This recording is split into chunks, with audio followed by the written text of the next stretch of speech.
नमस्कार, स्वागत है आपका डायलॉगस पे। हम बात कर रहे हैं बिहार की, और बिहार की तीन बड़ी खबरों की आज हम चर्चा करेंगे। सबसे पहले जनस्वराज की दूसरी लिस्ट, जिसमें कि 65 उम्मीदवारों की घोषणा की गई है। साथ ही लालू प्रसाद और उनके परिवार को आईआरसीटी स्कैम में जिस तरह से आरोपों का सामना करना पड़ रहा है, और तीसरा कि एनडीए में जिस तरह से सीटों के बंटवारे के बाद एक तरह से मार मची हुई है, उपेंद्र कुशवाहा नाराज हो गए हैं, जीतन राम मांझी भी कुछ खास खुश नहीं दिखाई देते। तो इन दोनों तीनों मुद्दों पर हम बात करेंगे, जिसमें हमारे साथ दो मेहमान जुड़ रहे हैं। शिव कुमार जी, जो कि जनस्वराज के नेता हैं, उससे जुड़े हुए हैं, और अंशु नैथानी, जो वरिष्ठ पत्रकार हैं, बिहार की खबरों पर तीखी और तेज नजर रखती हैं। तो सबसे पहले शिव कुमार जी, आपसे शुरुआत करते हैं। जो दूसरी लिस्ट जारी हुई, इसमें तो न तो आपके पीके का नाम है, प्रशांत किशोर का नाम है, और न ही मनीष कश्यप का नाम है, जिनके बारे में काफी चर्चा थी कि चनपटिया से उनको टिकट मिलेगी। उस लिस्ट में भी उनका नाम गायब है। तो क्या मनीष कश्यप को टिकट मिल रही है, या फिर उसी तरह से जिस तरह से बीजेपी से बेआबरू होकर निकले थे, जनस्वराज से भी निकलने की बारी है? देखिए, अभी तो बहुत कुछ जारी होना बाकी है। हम्म। आगे आगे होता है क्या, ये देखिए। ये तो और बड़ा जब डिप्लोमेटिक फाइनल जवाब है शिव कुमार जी। डिप्लोमेटिक जवाब नहीं है मेरा।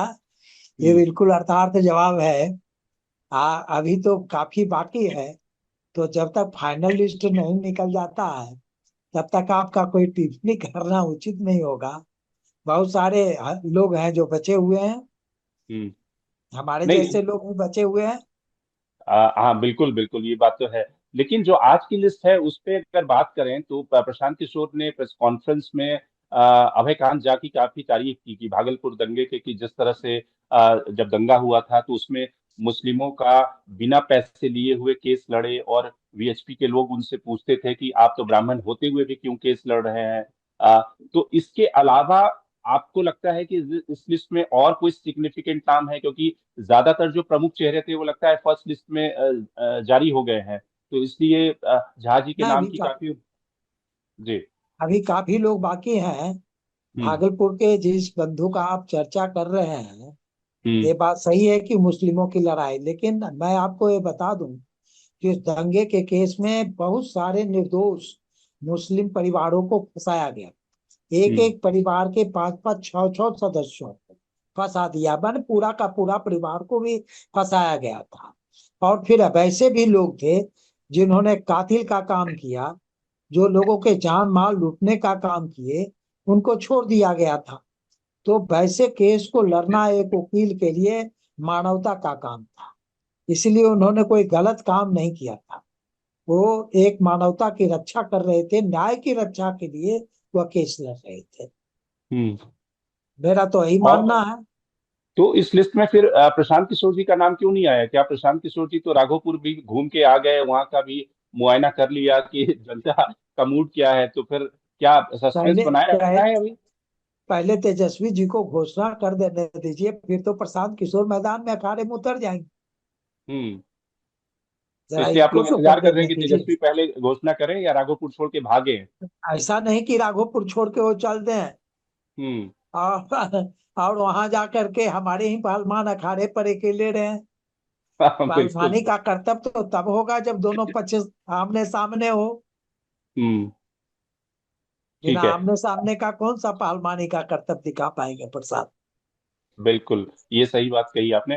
अंशु, आपसे जानना चाहेंगे कि ये जो जनस्वराज की जो पहली दूसरी लिस्ट है, इसको देखकर आपको कोई आश्चर्य हुआ, या आपको लगता है कि एक्सपेक्टेड लाइन पे ये लिस्ट थी, या मनीष कश्यप का नाम नहीं आया इस लिस्ट में तो लोगों को आश्चर्य हुआ? आपका फर्स्ट नहीं, रिएक्शन क्या है? वैसा कोई आश्चर्य का विषय नहीं है। हम्म। समझ गए ना, सभी लोग पार्टी में एक हैसियत कार्यकर्ता का ही होता है। और सब हम्म। लोग अपने अपने ढंग से पार्टी में काम करते हैं, पार्टी को मजबूत करने का काम करते हैं। तो बहुत सारी चीजें चलती रहती है। और फिर समीकरण वगैरह सारा चीज देखा जाता है। सामने में कौन किसके आ रहा है यह भी देखा जाता है। यह तो राजनीति है ना। तो बिल्कुल राजनीति और युद्ध के मैदान में तो ये सारी चीजें देखी जाएगी। तो बिल्कुल। देखा जाता है। अभी रुकिए और ठहर के देखिए कि अभी और जो आने वाला बाकी है, हम आपको निराश नहीं करेंगे। ठीक है। अंशु, आपसे ये सवाल था कि मनीष कश्यप का नाम नहीं आया क्योंकि पिछले चुनाव में उन्होंने 2020 का भी चुनाव लड़ा था, और 2020 के चुनाव में तकरीबन 9 साढ़े 9 हजार उन्हें वोट आए थे। और उसके बाद जब उन्होंने बीजेपी छोड़कर फिर प्रशांत किशोर की पार्टी जनसुराज ज्वाइन किया, तब से लगातार उनका नाम जो है सबसे चर्चित नामों में है। सारे जो चर्चित नाम थे वो तो पहली लिस्ट में आ गए, दूसरी लिस्ट में भी उनका नाम नहीं आया। तो क्या आपको लगता है कि आने वाले दिनों में उनके नाम आएंगे, उनके नाम पे मतभेद है, या फिर दूसरी लिस्ट में आपको क्या कुछ चौंकाने वाले नाम लगे, या फिर बिल्कुल एक्सपेक्टेड लाइन पे नाम लग रहे हैं? देखिए, प्रशांत किशोर की जिस तरह से लिस्ट आई है, ये दूसरी लिस्ट आई है। पहली लिस्ट जनस्वराज की 51 कैंडिडेट्स को उन्होंने लाया था, और अभी 65 जो कैंडिडेट्स है उनका नाम सामने लाए हैं। तो इसमें जो सबसे बड़ी बात है कि उन्होंने जो कहा है उस चीज को वो इम्प्लीमेंट करने की कोशिश कर रहे हैं। यानी कि क्या, उन्होंने ये दिखाने की कोशिश की है कि जो जन स्वराज है वो सबसे ज्यादा पिछड़ों को, मुस्लिम को, ओबीसी को, ईबीसी को, और जो एकदम हाशिए के जो कैंडिडेट्स हैं, जो लोग हैं, जो तबके हैं, उनको आगे लाने की कोशिश कर रही हैं। जो आप बात कर रहे हैं मनीष कश्यप की या खुद राघोपुर से लड़ने की प्रशांत किशोर की, अभी मुझे लगता है कि वो जो अपनी पार्टी का एक लार्जर पर्सपेक्टिव है उसको शेडो नहीं करना चाहते इन सनसनी वाले नामों से। बहुत चर्चा तो राघोपुर से उनके लड़ने की है, जैसे बता भी रहे हैं जो हमारे दूसरे पैनलिस्ट है स्वराज पार्टी के, कि बाद में वो उसकी घोषणा करेंगे, और हो सकता है वो सब सब जगह जाके उनको कैंपेनिंग करनी हो, तो इसके लिहाज से वो क्या करते हैं, ये क्या नहीं करते, ये प्रशांत किशोर का कॉल होगा। लेकिन मुझे जो लग रहा है कि मनीष कश्यप एक कोई इतना बड़ा बिहार के लिए इम्पोर्टेंट नाम नहीं है। यहाँ दिल्ली से बैठ के हमें लगता है कि उन्होंने यूट्यूब पे काम किया और जनता उनके पहचानती है, या कोई वो बहुत बड़ा चेहरा है। देखिए, जिस तरीके से पहले वो बीजेपी में थे और दूसरे दलों के बारे में क्या कहते थे, उसके बाद वो जन स्वराज में आए, तो इस चीजों को भी जनता बहुत दूसरे पर्सपेक्टिव से देखती है। उन्हें शामिल किया जाएगा, ठीक है, एक चेहरा है, उसका एडवांटेज मिलेगा, और जो उनको वोट भी मिले हैं उसका भी जरूर एडवांटेज मिलेगा, लेकिन ये तीसरी लिस्ट पे पता चलेगा। अभी शंकर जी जो समझने वाली बात है कि जितने कैंडिडेट्स इन्होंने दिए हैं उसमें तीन चार बातों का बहुत ध्यान रखा है। एक, ये चाहते हैं कि जो पढ़े लिखे और जो एक अच्छे जिसे कहा जाए कि साफ सुथरी छवि के बैकग्राउंड के लोग हैं वो आए। दूसरी बात यह है कि इन्होंने कोशिश की है, जैसे आपने सुना भी होगा, अगर प्रशांत किशोर की आज प्रेस कॉन्फ्रेंस को सुना होगा, तो उन्होंने कहा कि जन स्वराज पहली ऐसी पार्टी बन गई है जिसने सबसे ज्यादा ईबीसी, ओबीसी, ये पिछड़े वर्ग को सीट दी है, यानी अपनी जनरल कैटेगरी में भी। कुल मिला के उन्होंने 116 सीटें नाम घोषित कर दिए हैं, जिसमें 25 तो रिजर्व कैटेगरी की है। उसके अलावा जो सीटें हैं 91, उसमें भी उन्होंने 31 से ज्यादा लोग जो है वो उन्होंने ईबीसी, ओबीसी और मुस्लिम को दिए हैं। तो आप ये समझिए कि वो अपनी पॉलिटिक्स का जो ये तरीका है, और वो किसके लिए पॉलिटिक्स कर रहे हैं बिहार में, कौन उसकी कॉन्स्टिट्युएंसी है, किसको वो एड्रेस करना चाहते हैं, तो उनका गोल अभी ये है और उन्होंने उसको जाहिर कर दिया है। वो बार बार कह रहे थे कि हमने पिछली बार 7 मुस्लिम्स को दिया था, तो इस बार 21 को दिया है, ओबीसी को भी ज्यादा दिया है और ईबीसी को भी ज्यादा दिया। और आज तक उन्होंने कहा इतिहास में ऐसा नहीं हुआ है कि किसी और बड़े राष्ट्रीय दल या किसी और ऐसे बड़े क्षेत्रीय दल ने इतनी बड़ी संख्या में पिछड़ों को दिया होगा। तो आप यहाँ समझिए कि एक पूरा उनका पॉलिटिकल गेम या चुनावी गेम हमें क्या नजर आ रहा है यहाँ पर, कि सीधे सीधे अगर हम उनकी पिछली 51 या अभी की 65 सीटों को उठाकर देखें, तो अधिकांश जगहों में वो महागठबंधन या जेडीयू को चोट पहुंचाते हुए नजर आ रहे हैं।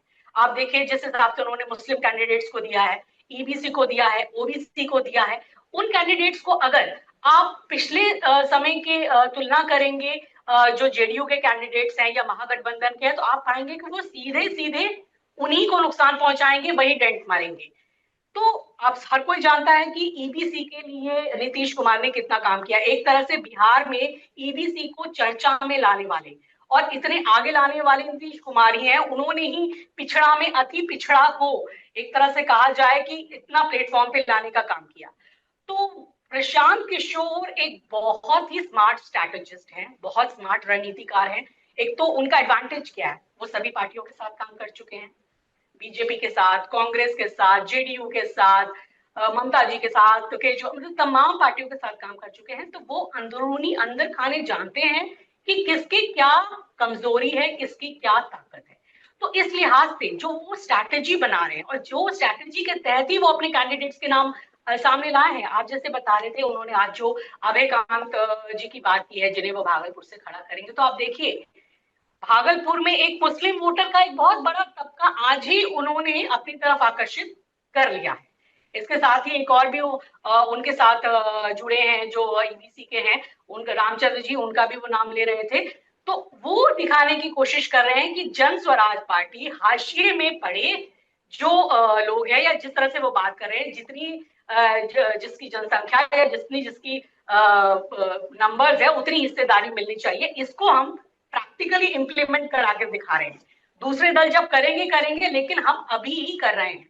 और बिहार, आप जानते हैं शंकर जी, की जातीय समीकरणों पे ही काम करता है और लंबे इसी समय सवाल से, पे पिछले अंशु, 20-25 इसी साल सवाल से पे मैं आ यहाँ। रहा था कि बिहार की जो जी ट्रेजेडी है, या बिहार का जिसको कहते हैं कि पॉलिटिकल मैच्योरिटी है लोगों की, क्योंकि बहुत सारे एनालिस्ट ये कहते हैं कि बिहार जी में तो जी जाति कभी टूट ही नहीं सकता। मैं कहता हूं कि ये बिहार के लोगों की पॉलिटिकल मैच्योरिटी है कि उनको पता है कि किसे वोट देना है। तो अक्सर हाँ, बिहार के बारे में जो कहा जाता है कि जो पढ़े लिखे लोग हैं, जो प्रशांत किशोर, जिस स्ट्रेटजी की हम बात कर रहे हैं, प्रशांत किशोर का पहली पहली स्ट्रेटजी है कि अच्छे जो समाज के पढ़े लिखे इंटेलेक्चुअल क्लास वाले लोग हैं, जो जिन्होंने ग्रास रूट पे काम किया है, उनको उतारो। लेकिन उनको तो वोट नहीं मिलता, प्रॉब्लम ये है।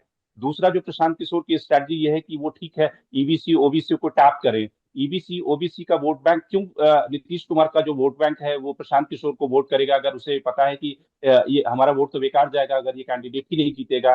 और जैसा कि प्रशांत किशोर को कहा जाता है कि उनकी पार्टी सोशल मीडिया की पार्टी है, जिस मनीष कश्यप की रेफरेंस में मैं बात कर रहा था, क्योंकि इसी मनीष कश्यप को जब बीजेपी में ज्वाइन करना था तो जेपी नड्डा से उन्हें मिलवाया गया था, चार्टेड फ्लाइट से लाया गया था, और जेपी नड्डा से उनकी मुलाकात हुई थी। तो आप समझिए कि बीजेपी कितना इंपॉर्टेंस दे रही थी मनीष कश्यप को। लेकिन जो सोशल मीडिया की अगर पार्टी है, और वहां पे तो ग्राउंड पे फिर जनता ये कहेगी ना कि भाई हम क्यों अपना वोट वेस्ट करें।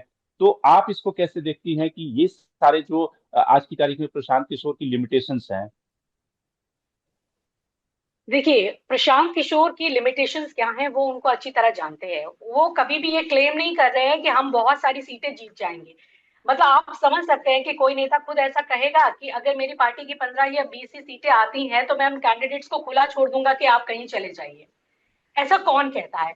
तो उनको इस बात का आकलन है, पर उनको ये भी पता है कि कई बार एक आखिरी समय में हवा चलती है। जिस तरह से उन्होंने करप्शन का मुद्दा उठाया है, जिस तरह से बीजेपी के और सत्तारूढ़ दल के कई नेताओं का करप्शन को उन्होंने एकदम पर्दाफाश किया है और इतना बड़ा सवाल जनता के सामने ला दिया है कि ये जो अभी पार्टी सत्ता में है उसके सभी नेता कितने ज्यादा करप्ट हैं।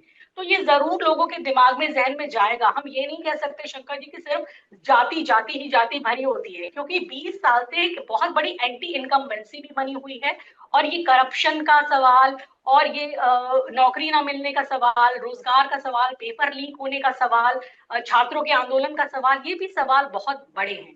तो मैं ये आप नहीं कह सकते कि सिर्फ सिर्फ और सिर्फ जाति पे ही वोट होगा। जाति पे तो वोट जरूर होगा, लेकिन ये सारे भी मुद्दे कहीं ना कहीं लोगों के जहन में जरूर असर डालेंगे। और जो आप बात कह रहे हैं कि ईबीसी वोटर्स का नीतीश कुमार का टूट के चला जाएगा, देखिए कुछ तो उनमें आ सकता है और आ गया, और नीतीश कुमार को उससे नुकसान हो गया, यानी कि जनसुराग कई सीटों पे अगर वोट कटवा भी हो गए, और जो कि वो होगी मोस्ट ऑफ द सीट में, तो किसका वोट वो काटेगी? तो ये जो बातें हैं, तो वो आप ये इसको गौर कीजिए। हम ये कहते हैं कि वो बीजेपी की ए टीम, बी टीम या कांग्रेस की टीम, लेकिन अंदर खानी चीजों को देखिए कि जिस तरह से उन्होंने कैंडिडेट उतारे हैं या जो उनकी राजनीति वो बता रही है, तो वो काम कैसे कर रहे हैं। लेकिन हाँ, मुद्दे जो उठा रहे हैं वो बहुत अभी बेहद जरूरी है राज्य के लिए। लोग इसे समझ रहे हैं। शंकर जी देखिए, बिहार एक ऐसा स्टेट है जहां अभी सबसे ज्यादा युवा आबादी है और उसे टैप करने की हर कोई कोशिश कर रहा है। आप देखिए, प्रशांत किशोर भी युवा ही कैटेगरी में माने जाएंगे। और अभी तो क्या कह सकते हैं कि राहुल गांधी जी भी अपने आप को युवा ही एक तरह से प्रोजेक्ट करते हैं, जैसे मोटरसाइकिल यात्रा उन्होंने वहां पर निकाली। और तेजस्वी यादव तो खैर युवा है ही, उन्हें युवा कहलाने में कोई तो हम नहीं उनको मना कर सकते। लेकिन आप देखिए कि जिस राज्य में सबसे ज्यादा इस वक्त 18 से लेकर 40 साल के वोटर्स हैं, और वो ऐसे वोटर्स भी हैं, और नए वोटर्स अभी 14 लाख जुड़े हैं, कई ऐसे वोटर्स हैं जिन्होंने वो जंगल राज नहीं देखा है जो सो कॉल्ड आरजेडी का रहा है। तो वो अभी 20 साल का नीतीश कुमार का और उनके साथ जिनकी भी अलायंस है उनका राज देखते आ रहे हैं, भले उसमें आरजेडी रहा हो, भले एनडीए रहा हो, बीजेपी रहा हो, लेकिन मुख्य तौर पे वो नीतीश कुमार का शासन रहा है। तो नीतीश कुमार ने अपने पहले के 2 टर्म में बहुत काम किए, लेकिन उसके बाद के और लास्ट के टर्म में जो उनके स्वास्थ्य कारण या जो भी उनके पास प्रेशर रहे हो, इतनी बार पलटी मारी, तो थोड़ी बहुत नाराजगी है। मैं ये नहीं कहूंगी, उनका एक बहुत बड़ा ऐसा तबका वोटर है जो उनसे कभी मुंह नहीं मोड़ेगा और ना मोड़ सकता है। लेकिन ये एक बहुत बड़ी बात है कि एक एंटी इनकम्बेंसी है, एक फटीग है, एक नाराजगी है, और इसका अब कौन टैप करता है ये देखने वाली बात है। क्या प्रशांत किशोर उन युवाओं को, नए वोटर्स को टैप करते हैं, कांग्रेस टैप कर पाती है, कि तेजस्वी टैप कर पाते हैं, कौन टैप कर पाता है? और ये सारी चीजें वो अपने कैंडिडेट्स के जरिए और जिस तरह से करप्शन का मुद्दा उठा करके और इस तरह की बातें करके कैसे अभी कह रहे प्रशांत किशोर, ये बहुत बड़ी बात होती है कि हम अगर पावर में आए तो जितने भ्रष्ट अधिकारी हैं सबके ऊपर हम कार्रवाई करेंगे। आप समझ सकते हैं कि जितनी लॉपसाइडेड डेवलपमेंट किसी स्टेट में होती है, बिहार का आप पर कैपिटा इनकम देखिए शंकर जी, बहुत दुख की बात होती है कि बिहार, हम बात कर रहे हैं कि 20 साल से एक ही सरकार चल रही है, लेकिन कितने हर इंडेक्स पे हम नीचे हैं बिहार के लोग। तो पर कैपिटा इनकम अगर मैं बात करी जाऊं लगभग 60-59 है और रियल पर कैपिटा इनकम तो 35,000 है। तो आप समझिए कि वहां के लोगों के लिए क्या एक सरकार ने उनको ऐसा दिया कि उनको लगे कि हाँ हमारी जिंदगी कुछ बदली है इस 20 सालों में। तो ये क्वेश्चन तो उनके जरूर जहन में आएगा। आप लास्ट मोमेंट में 10-10 हजार औरतों के खाते में डालिए या बहुत सारी स्कीम्स डालिए, तो यहाँ जनता ये समझती है कि ये स्कीम्स बहुत शायद लंबी ना चले या चुनावी वादे हो, बाद में खत्म ही हो सकती है। तो वो एक लार्जर पर्सपेक्टिव और गोल लेकर भी चल रहे होंगे। हाँ, नीतीश कुमार के साथ महिला वोटर्स हैं, सब चीजें, ये तमाम चीजें भी हैं। ठीक है, शिव कुमार जी, आपसे जानूंगा कि जो एनडीए में घमासान चल रही है, जो उपेंद्र कुशवाहा नाराज हो गए, उन्होंने एक शायरी ट्वीट की है कि आज बादलों ने फिर साजिश की, जहां मेरा घर था वहीं बारिश थी। इस तरह का उन्होंने एक लंबी चौड़ी शायरी व्याख्या की है। 6 सीट उन्हें मिली है, 6 सीट से नाराज है, जीतन राम मांझी के बराबर उन्हें कर दिया गया। तो आपको लगता है कि ये सब आपके फायदे में जाएगा, ये सारी चीजें, या फिर 1-2 दिन में बीजेपी अपना घर जो है दुरुस्त कर लेगी, एनडीए दुरुस्त कर लेगी, या फिर ये मामला लंबा खींचेगा? पहली बात तो ये कि अब मैं आपको कह दूं कि हमारे यहाँ एक कहावत चलता है, जी। पीठ मार मुंह चुम्बा। हम्म। पीठ में मुक्का मारा और मुंह में चुम्बन लिया, तो इसको प्यार कहेंगे कि नफरत कहेंगे? हम्म। समझ रहे हैं? तो बिल्कुल। ये दिखावे का रोना है। जिन लोगों से वादा किया जीतन राम मांझी जी ने या हमारे मित्र उपेंद्र कुशवाहा जी ने, हम्म। और जिन लोगों ने उनके लिए सब कुछ झोंका, अब वे यह अपेक्षा रख रहे थे कि हमको टिकट मिलेगा, हम्म। हम चुनाव के मैदान में जाएंगे, लड़ेंगे, विधायक बनेंगे। अब वो निराश और हताश हैं। हम्म। पार्टी में बगावत की स्थिति दोनों पार्टियों में है। हम्म। तो कहीं ना कहीं किसी न किसी के ऊपर तो ठीकरा फोड़ेंगे ही। अब हम्म। उपेंद्र कुशवाहा जी स्वयं चुनाव हार गए लोकसभा के, बीजेपी ने उनको उपकृत किया, राज्यसभा में भेजा, आपसे हम्म। बातें छिपी हुई। अब किस मुंह से वो ज्यादा दबाव का काम बात करते, आप जरा हम्म। बता दीजिए। किस हम्म। मुंह से बात कर सकते थे? नहीं बात कर सकते थे। लेकिन अपने कार्यकर्ताओं को दिखाने के लिए वो रो गा रहे हैं, तो रो गा हम्म। रहे हैं, लेकिन वो एनडीए की हैं, साथ रहेंगे और भरपूर साथ रहेंगे, अलग नहीं हम्म। होने का। जीतन राम मांझी जी का भी है, जितना उनका परिवार है उतना तो मिल ही गया है ना उनको, तो हम्म। मिल गया है उनको। क्यों, तो उनकी अंदर से उनकी फैमिली तो बड़ी एक्सटेंडेड फैमिली है, उसमें 6 सीटों में आगे एक्सटेंडेड फैमिली कैसे एकोमोडेट होगी? अरे आगे दिन समधी वगैरह को भी ले आवेंगे, इसमें क्या दिक्कत है? अपने हम्म। कुटुंबों को जोड़ लेंगे और कुटुंबों को भी। लेकिन हम्म। अभी तत्काल तो उनको मिल गया है, वो जहां तक उनको करना था, जहां तक मिलना था वो मिल गया। हम्म। मंत्री भी केंद्र में बने हुए हैं, मौज भी ले ही रहे हैं, कोई दिक्कत नहीं है उनको। वो अभी हम्म। दिखावे के लिए केवल छाती पीट रहे हैं। हम्म। लेकिन ये छाती पीटना 2 दिन 3 दिन का है, ड्रामा है। ये ड्रामा शांत कर देगा कार्यकर्ताओं के गुस्से को, और फिर उसी रास्ते पर वो चलेंगे। उनसे कोई बहुत अपेक्षा नहीं है कि वो बगावत करेंगे, रीढ़ की हम्म। हड्डी उनकी सीधी है ही नहीं। तो रीढ़ की बिल्कुल। हड्डी जब सीधी नहीं है तो बगावत कैसे करेंगे? हम्म। दोनों की रीढ़ की हड्डी झुकी हुई है, और झुके हुए जो रीढ़ की हड्डी वाले होते हैं वो कभी बगावत नहीं करते, वो हम्म। समझौता करते हैं। तो समझौता उन्होंने कर लिया। अब कहेगा बीजेपी, कहेंगे कि हमको संसाधन का रोना रोएंगे, तो बीजेपी कहेगी कि अच्छा भाई, अपने कोटे से संसाधन भी थोड़ा दे देने का काम करेंगे। हम्म। फिर सब मामला शांत हो जाएगा, संतुष्ट हो जाएंगे, और एनडीए जैसे नाचावेगी वैसे नाचने का काम करेंगे। ये पार्टनर की हैसियत से नहीं है। मैं आपको हम्म। बता, अगर हम्म। आप समझते हैं कि एनडीए के पार्टनर हैं ये उपेंद्र कुशवाहा जी या जीतन राम मांझी जी, तो ये पार्टनर नहीं है, ये कहीं से हम्म। एनडीए के, ये एनडीए के पार्टनर के रूप में काम नहीं कर रहे हैं। हम्म। वनिक एक खानदान में होता क्या है कि उस खानदान में कुछ रख लिए जाते हैं, मुनीम साहब हैं, ये हम्म। मैनेजर साहब, ये मैनेजर साहब हैं, समझ गए ना? ये क्या है, तो ये खेतों की रखवाली करने वाले सिपाही जिब्राइल साहब हैं। तो ये लोग उस किस्म के लोग हैं डीएम भाजपा के सामने में, उससे हम्म। ज्यादा का वजूद नहीं है। अगर पूछिए हम्म। हमसे तो हम कहेंगे कि एक जदयू को छोड़कर कोई पार्टनर तो नजर हमको नहीं आता एनडीए का। ये आपने एनडीए काफी इसका विश्लेषण अच्छे से किया कि पहले वो अपने जो पार्टी है उसके असंतोष को दबाने के लिए ये सब बिल्कुल बिल्कुल उठा उसी पटक के के लिए, कर रही है। बिल्कुल अच्छा, बिल्कुल। ये तीसरी खबर जो है कि लालू प्रसाद और पूरी फैमिली के खिलाफ जो आईआरसीटीसी स्कैम में जो केसेस चल रहा था, उस पे हाँ बीजेपी ने प्रेस कॉन्फ्रेंस किया, रविशंकर प्रसाद ने प्रेस कॉन्फ्रेंस की और उन्होंने कहा कि बीजेपी को काफी दिनों के बाद ये मौका मिला कि वो करप्शन के मुद्दे पर कहीं ना कहीं फ्रंट फुट पे आके घेर सके आरजेडी को, क्योंकि अभी तक तो प्रशांत किशोर सबको घेरे हुए थे। तो आज रविशंकर प्रसाद ने ये कहा कि भाई जो नवनिर्माण करने चले थे, जिन्होंने वादा किया था बिहार का नवनिर्माण करेंगे, वो तो खुद 420 के केस में फंसे हुए हैं।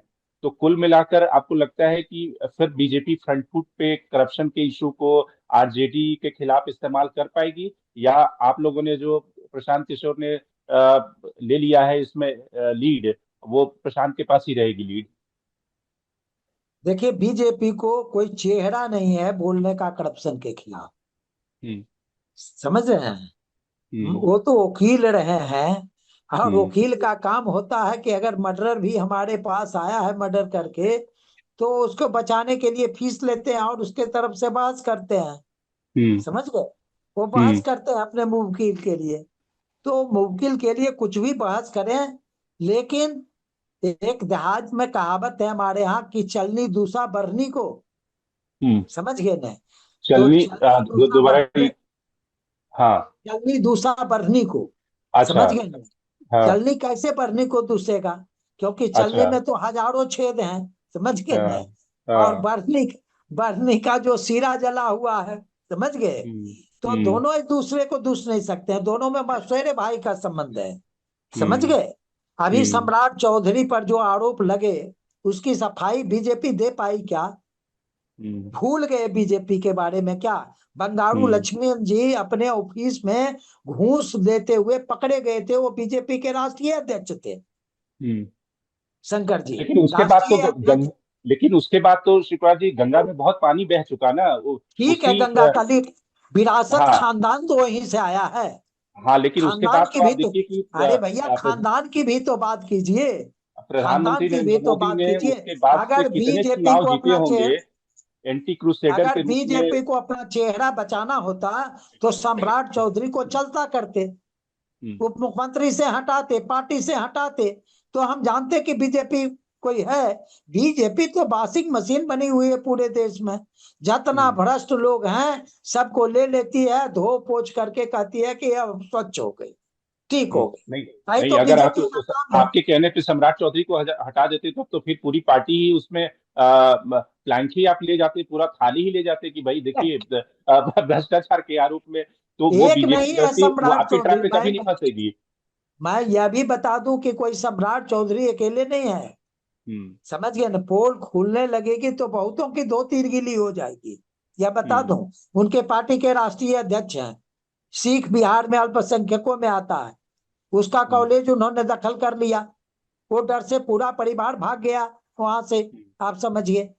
और ये वो आदमी करप्शन का चार्जेज है उस आदमी पर भी, उनका राष्ट्र, उनका प्रांतीय अध्यक्ष है, क्या बीजेपी ने कार्रवाई की? बताइए आप, कोई कार्रवाई किया?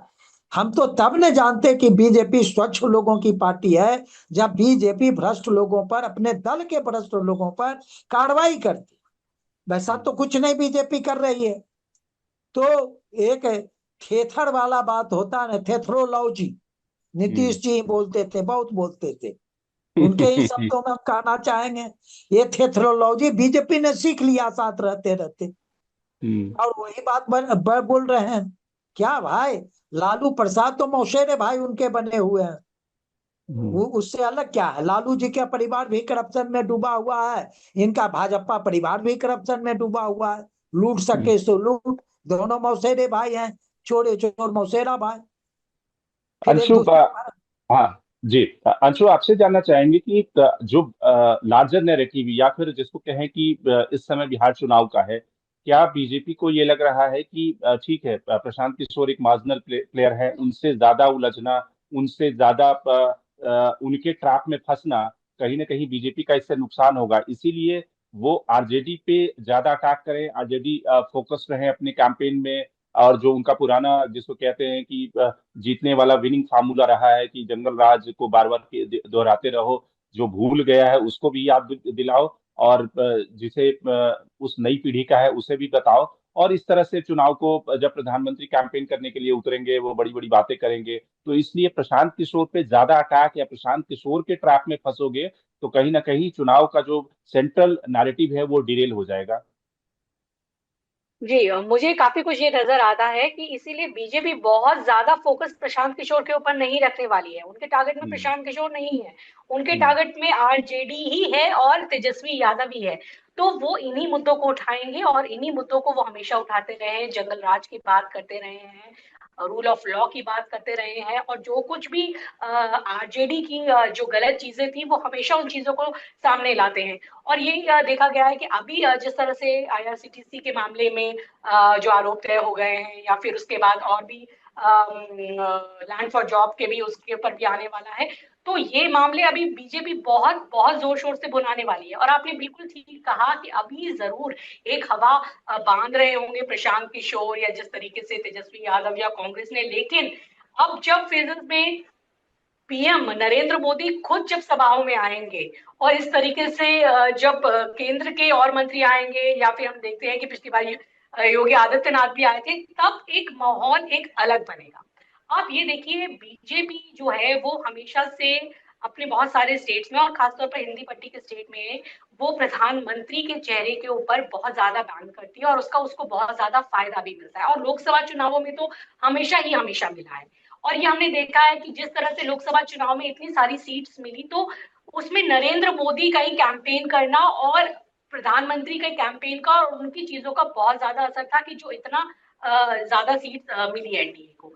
तो ये आप देखिएगा कि जब वो उस तरह के चुनावी दौरे होंगे और जो उनके एक नैरेटिव बनेगा, और जो तमाम चीजें हुई हैं, चाहे ये सिंदूर ऑपरेशन है या और चीजें हैं, या जो जंगल राज की बात है, या जो अभी जिस तरीके से तेजस्वी यादव, ये सारे जो स्कैम्स में उनका नाम आ रहे हैं, ये चीजें जब दोहराई जाएंगी और जनता को फिर से वो एक इम्पैक्ट आएगा, तो एक बहुत सारा वो एक गेम चेंजर होगा। अभी तो बीजेपी की तरफ से वो शुरुआत हुई ही नहीं है। और बीजेपी के पास देखिए, अभी भी राज्य में उनके पास कोई मुख्यमंत्री वाला ऐसा कन्विंसिंग चेहरा नहीं है, इतने सालों में वो तैयार भी नहीं कर पाए, और मुझे लगता है कि उनकी ऐसी कोई पॉलिसी भी नहीं है कि वो चेहरों को तैयार करें। ये तो हमने हर राज्य में देखा, चाहे हरियाणा हो, कहीं पर भी हो, तो बीजेपी वो कोई ऐसे फेस प्रोजेक्ट नहीं करती है, ना चेहरों को तैयार करती है। तो उनके लिए प्रधानमंत्री ही सबसे बड़ा चेहरा है। और आज भी आप देखिए, आप बिहार में जाएंगे अगर शंकर जी, आप देखिए हर पेट्रोल पंप पे, हर चौराहे पर, या हर आपको कहा जाए पंचायत के ऑफिस में, सब जगह प्रधानमंत्री के बड़े बड़े पोस्टर बैनर्स है जिसपे उनकी तमाम योजनाओं के जिक्र है। जैसे लोगों को राशन जा रहा है, या घर में जिस तरह की योजनाओं का फायदा मिला है, इंदिरा आवास का फायदा मिला है, राशन का फायदा मिला है, हर जगह जो वो चीज है लोगों के दिमाग में। और खासतौर में मैं आपको ये बताऊं, जो मैंने स्टडी किया है, दलित वर्ग की और गरीब तबके की महिलाओं में नरेंद्र मोदी को लेकर और इन योजनाओं को लेकर एक खासा आकर्षण भी है, और उन्हें इस चीज से एक जुड़ाव भी महसूस होता है कि हाँ, केंद्र सरकार ने इस तरीके से बहुत सारी योजनाएं दी और वो नरेंद्र मोदी के जरिए उनको ये मिली है। तो ये हर जगह जब आप वो इम्प्रिंट हो जाते हैं हमारे दिमाग में कि जिस तरह से उनके वो पोस्टर्स हैं या वो उनके जगह जगह हर आप देखते हैं चाहे स्कूल में, पंचायत में या इतने सालों में वो एक चीज इम्प्रिंट हो गई है। और जब नरेंद्र मोदी खुद उतरते हैं चुनाव मैदान में और वो जब सभा करते हैं तो वो एक सम्मोहन भी होता है, उसका इम्पैक्ट भी होता है, वो एक आंधी भी होती है और उसमें बहुत सारी चीजें जो हैं वो धूमिल सी पड़ने लग जाती है। लेकिन मैं ये नहीं कहूंगी कि ये कुछ फैक्टर नहीं रहेगा, पीके का फैक्टर नहीं रहेगा या तेजस्वी का फैक्टर नहीं रहेगा, लेकिन आप प्रधानमंत्री को चुनाव मैदान में आने दीजिए, तब बहुत सारी चीजें यहाँ पर बदलेंगी। और चेहरा कोई बहुत ज्यादा मुझे नहीं लगता कि बीजेपी के लिए मैटर करता है और ना ही उन्होंने कभी प्रोजेक्ट किया है। और जो यहाँ की जनता है वो कोई बहुत ज्यादा बीजेपी से अभी किसी चेहरे को प्रोजेक्ट करवाने के लिए वैसे सोचती भी नहीं है। उनके लिए बीजेपी मतलब नरेंद्र मोदी, बीजेपी मतलब कि केंद्र से उनको जो सब कुछ मिलेगा या मिलता है वो उनके लिए एक सेट है पैटर्न। और उसमें उसके लिए बीजेपी को इससे कोई नुकसान नहीं होने वाला कि वो कोई चेहरा दे या ना दे या वो तैयार नहीं कर पाए। ये विपक्ष के लिए नैरेटिव हो सकता है कि आपके पास चेहरा नहीं है, लेकिन नरेंद्र मोदी एक ऐसा मजबूत चेहरा है जो इतने साल के बाद भी चल रहा है, वो एक एंटी इनकम्बेंसी को भी काउंटर कर सकता है। तो इसका लाभ आप देखेंगे जब प्रचार होगा ना तो बहुत सारी चीजें सतह पर आपको बदलती हुई नजर आएंगी। बिल्कुल। शिव कुमार जी, आपसे सवाल कि अगर सोशल मीडिया की बात माने या सोशल मीडिया को जो लोग ट्रैक करते हैं या उसके हिसाब से जो ओपिनियन बनाते हैं, तो लोगों को देखकर लगेगा कि बिहार में तो प्रशांत किशोर जीत रहे हैं भाई, बाकी सबके तो जिसकी क्या कहते हैं खाता बंद हो जाएगा। लेकिन जो बीजेपी के या एनडीए के जीतने का जो पैटर्न या जो फार्मूला रहा है, अगर 2020 के विधानसभा चुनाव को देखें, जब 2020 का विधानसभा चुनाव में कवर करने के लिए गया हुआ था, गांव में घूम रहा था, तो लोगों से मैं पूछता था और लोग जो कहते थे कि मुझे जी 5 किलो अनाज मिल रहा है और फलाना मिल रहा है, तो मैं समझ गया कि ये चुनाव तो बीजेपी जीत रही है, क्योंकि जो अनाज जो फैक्टर था वो एक बहुत बड़ा एम्पलीफायर था उस चुनाव का। वैसे ही आज की तारीख में जो नीतीश कुमार का 10,000 वुमेन के अकाउंट में ट्रांसफर करना, बहुत सारे लोग ये कहते हैं कि चुनाव तो डन डील है, एनडीए चुनाव में लीड ले चुका है, बीजेपी जीत चुकी है चुनाव में, क्योंकि वो जो कंस्टिट्यूएंसी को अगर ट्रांसलेट करेंगे वोटों को, जिसमें नीतीश कुमार ने जो 10,000 की राशि ट्रांसफर की है, वो इकलौता ही काफी है कि एनडीए को लीड दिला देता है। तो वैसी स्थिति में आपको लगता है कि प्रशांत किशोर का जो सोशल मीडिया बज है, वो ग्राउंड पे आपने जो ऑर्गेनाइजेशन पे मेहनत की है, जो प्रशांत किशोर कहते हैं कि 2.5 साल में उन्होंने ऑर्गेनाइजेशन बनाने में मेहनत की है, हर एक विधानसभा में कम से कम उनका एक रिप्रेजेंटेटिव होगा, बूथ का अध्यक्ष है और फलाना जिला अध्यक्ष है, वो सारा ट्रांसलेट होगा आपको लगता है ग्राउंड पे, या फिर आप सोशल मीडिया तक ही सीमित रह जाएंगे? देखिए, एक बात बता दें आपको, हम्म। बिहार में गांव में एक बेचैनी है, लोगों में, दाताओं हम्म। में बेचैनी है। तो ये वो बेचैनी तो परिवर्तन, बहुत सालों से है, 10 सालों से, मुझे लगता है 15 नहीं के नहीं बाद से नहीं, लगातार ऐसी पीछे बेचैनी, बेचैनी है। ऐसी बेचैनी मैंने पहले नहीं देखी है जो अच्छा। आज बेचैनी है। हम्म। पलायन का सवाल जो उठाया है, बेरोजगारी का जो सवाल इस आदमी ने उठाया है, हम्म। ये सवाल लोगों के दिल तक पहुंचता है सीधे। हम्म। बिहार में कोई ऐसा गांव नहीं जिस गांव की 80% आबादी पलायन नहीं करती है। हम्म। वो मजदूरी करने के लिए हरियाणा, पंजाब, सूरत, गोवा तक के जाती है, कश्मीर तक के जाती है, उधर आसाम, मेघालय तक के जाता है। लेकिन आपने वो तो वाली भी आप वो सुनी होगी ना कि आशिकी किसी और से करते हैं, शादी किसी और से करते हैं। तो इस मुद्दे ने तो दिल तक तो पहुंच गए हैं लोगों के कि भाई प्रशांत किशोर जो मुद्दा उठा रहे हैं वो तो बहुत वाजिब मुद्दा उठा रहे हैं भाई। दिल तक जब पहुंच लेकिन गया तो उंगली लेकिन वोट उंगली उसको तक भी, देंगे। शंकर जी, जब दिल तक पहुंच गया तो उंगली तक भी पहुंचेगा और बटन तक भी पहुंचेगा। मैं आपको यह हम्म। बता रहा हूं, इस हम्म। बार आपको परिवर्तन नजर आएगा। इस परिवर्तन को कोई रोक नहीं सकेगा। जैसे हम्म। जैसे समय बीतेगा वैसे वैसे यह आंधी तेज होने वाली है। यह रुकने हम्म। वाली आंधी नहीं है। बड़े बड़े दिग्गज मित्र हैं मेरे भाजपा और जदयू के, उनका चेहरा जो है उतरा हुआ है, फटफटी है उनके बीच में। पूछते हैं हम्म। क्यों? कहता है गांव का वातावरण नौजवानों का इस बार बदला हुआ, तो उसका मूड हम्म। बदला हुआ। मैं स्वयं लगभग 126 गांव घुमा हूँ इधर, आपको मैं हम्म। बता सकता हूँ। हम्म। और जिन गांव में भी गया, चाहे वो पिछड़ों का गांव हो, अकलियतों का गांव हो, अत्यंत पिछड़ों का गांव हो, दलितों का गांव हुआ, सब जगह लोग पहुंचते थे, झुंड बना के बात सुनने के लिए खड़े हो जाते थे और वो हमसे पहले वही बोलना शुरू कर देते थे, वही बोलना शुरू कर देते थे। और सबसे बड़ी बात आपको बताऊं वो ये कि नीतीश जी के 20 वर्षों के कार्यकाल में भ्रष्टाचार संस्थागत बना, संस्थागत भ्रष्टाचार बन गया। पहले जो है लूटते थे, लुटेरे लुटेरे लूट के ले जाते थे, चोर डकैत ये लूटते थे। अब तो सरकारी बाबू कलम से लूट रहे हैं, गांव गांव में लूट हुआ। मैं आपको एक बात बता दूं, शायद ही कोई ऐसा किसी स्टेट में होता होगा, यहाँ ब्लॉक के निचले स्तर के जो ठीके पट्टे होते हैं वो उसके कर्मचारी के नाम से होता है। वो या तो लिपिक होता है, या तो चपरासी होता है, या तो बड़ा बाबू होता है, या तो जूनियर इंजीनियर होता है, उसके नाम से होता है।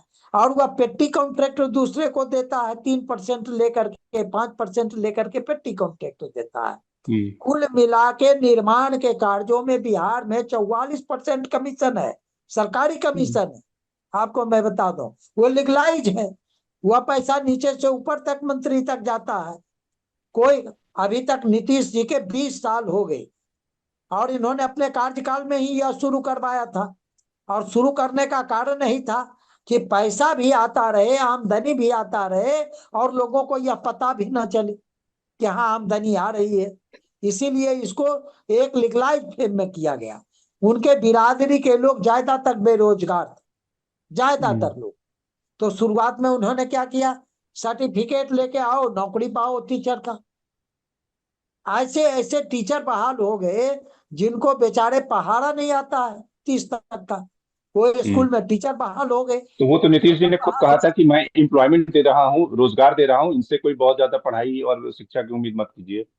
ये तो बाद में उन्होंने कहा जब उसकी आलोचना होनी शुरू हुई। बिल्कुल। तो आप बता दीजिए बीपीएससी का क्या हाल है बिहार में। एक करप्शन का अड्डा बनाने, हर बार पेपर लीक होता है ने। जो सड़कों पर लाठी खाए हैं नौजवान हमारे यहाँ के, जो तेजस्वी हैं, जिसमें टैलेंट है, उन्होंने लाठियां खाई है। वो हर बार परीक्षा देते हैं और लौट करके घर चले जाते हैं। ये हालत बद से बदतर हो गई और अब हालात ये बर्दाश्त करने लायक नहीं बचा है। इसीलिए बिहार के लोग इस चुनाव में बदलाव के पक्ष में वोट करेंगे और निश्चित तौर पर मैं आपको कहता हूं बदलाव होगा, परिणाम हुआ आएगा जो आपको चौंका दे। चलिए, बहुत बहुत धन्यवाद सुखपाल जी जुड़ने के लिए, और उम्मीद करते हैं कि जो आप उम्मीद रख रहे हैं, आशा कर रहे हैं बिहार के मतदाताओं से कि बिहार के मतदाता कम से कम इस बार जो असली मुद्दे हैं उस पे निकल कर वोट करेंगे।